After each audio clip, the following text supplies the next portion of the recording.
As forlorn fantasy football owners may have told you, Chris Johnson is stinking up the joint. This has prompted many to ask if he's the most overpaid player in the NFL. Man, he doesn't even make the top 5. First, when Johnson ran for 2,000 yards in 2009, he did so for less than $2 million a year. What he's getting now is back pay. Then there's that other part. He's out there getting knocked around for a living. They haven't made a paycheck with enough commas for me to do that. Now, you want to talk about overpaid? How about the guys who don't even have to get sweaty?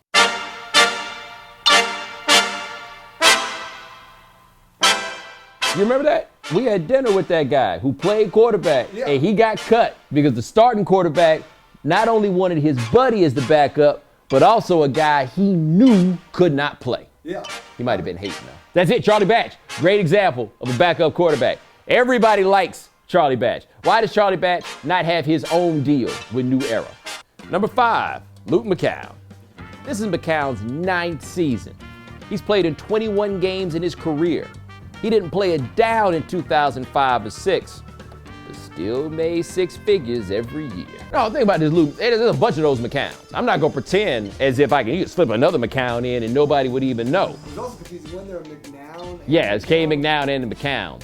McCown's, it's funny, the McCown stuck around. McNown did not, which was not the way that we expected this to go. Let one of those weeks pass during those years when McCown ain't playing and his check doesn't come through. He's not gonna be at the house like, well, you know, I really didn't work for my money. No, he's gonna be at the office.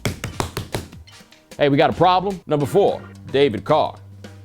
You know how many starts Eli Manning has missed in his career? 0. You think they expect David Carr to play? And if they expected him to, he'd still be wearing those jazzy white gloves. Yeah, I think David Carr was like, let me be clear, I don't actually want to play. Like after what happened with him in Houston, why would he ever want to play football again? He was out there on that Run for Your Life program. We got this job here for you in Jacksonville, you know, who knows? There might be a chance for you to play. Nah, that's not really what I'm looking for. Number 3, Caleb Haney. Hey, Brock Osweiler might have to get in for a Hail Mary. But do you remember when Caleb Haney played for the Bears? The Broncos will do anything to avoid making him do work. When the Colts, they were like, well, we could keep Peyton Manning and then Andrew Luck could be his backup. Peyton Manning's like, no, he cannot. We ain't out here looking for competition. Caleb Haney, you know why we got you here? Because you have very good handwriting, which makes your play charts easier to read after the game. Number 2, Ryan Mallett. Seriously, he's Tom Brady's intern/apprentice. And he gets paid for it? You're gonna see a lot of people now when they get the combine, they have those guys do all those things. And these guys who ain't that good at quarterback, they're gonna pop in a tape and they're gonna be like, so go ahead and let me see you do the Macarena. Number 1, Matt Flynn. So he played one great game, then got the benefit of being an NFL starter, the paycheck, and kept all the benefits from being a backup, not having to go to work.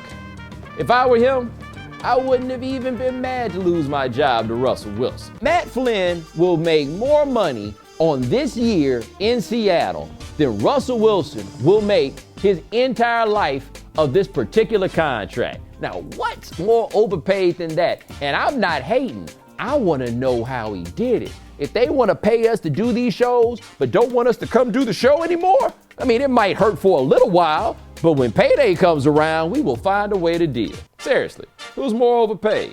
The guy who gets tackled no matter how far he does or doesn't run, or the most underworked guys on the roster? I knew you'd see it my way. 350 carries, that's legitimately getting hit something around 300 times. And guess what? They're gonna try to throw that shit to you too. And if you go out of bounds, people are gonna call you soft. What?